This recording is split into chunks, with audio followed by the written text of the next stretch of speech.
Welcome back, everybody. Hope you're doing well. It's a little bit cold today. I've been out filming, getting footage for quite a while. My hands are starting to feel it, so I'm gonna throw it to Inside Penny. Thanks, Outside Penny. After my video on public drug use, I was asked why people don't just use the safe injection site. When people hear Hamilton has a safe injection site, they have a picture in their head, and the more curious probably look them up online.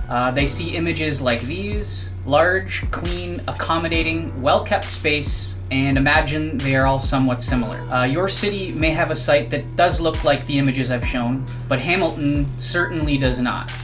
This is what Hamilton's safe injection site looks like. It's dirty, covered in garbage, and surrounded by a small contingent of intimidating people who have little respect for the area. It does not appear as a safe, private place where people can go consume substances without fear of dying. The actual site is behind this door, and it's more like a broom closet than an injection site, with a single table and 3 chairs. It's always full, so anyone who wants to use the site is forced to wait in these unsanitary conditions outside. Most people see homeless people like this: dirty, begging for change, and showing little respect for themselves or their environment. But this is a small percentage. Most blend in with everyone else. We keep clean, we try to find work, we try to find housing, but we have addictions. I would estimate on any given day there are several hundred addicts who could benefit from a safe place to use their drugs. But if you had a choice between here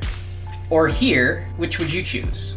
2 or 3 times a day the police roll by, they write everyone tickets, then leave. Homeless people don't give a shit. They have no phone or address, so the tickets are meaningless. On the other hand, the police understand this is a medical issue, and help needs to come from medical professionals and policymakers. Police are on the front lines protecting against criminal acts, and for that they deserve our respect. But drug addiction isn't a criminal issue. The nurses and social outreach workers at the site are simply working with what they have, following the rules given to them, and severely constrained by a lack of assistance, budget, and space. This video is in no way an attack on them. Their hard work is noticed and appreciated.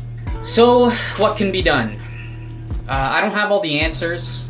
I can only speak from experience, but I think it is clear several things need to change. The public needs to know the truth. Homeless people need to treat the site with respect. The police should be figuring out the best way to get people off the streets instead of fining them for being there. We need to take a page from other cities and have an actual site like in these images. There needs to be a designated space that isn't a supply closet in the back of a community center. There needs to be security to make sure people feel safe, to make sure people don't loiter inside and out, and the site needs to be kept clean. Unsanitary conditions cost more in the long run because these are the people who end up in the hospital. Mismanagement is the main issue. Whoever is making these decisions about how to allocate resources and run the sites obviously hasn't spent any time at this location in Hamilton, because this site isn't helping. Until we have a site that is clean, secure, and large enough to meet the needs of our city, the problem of public drug use is just going to get worse.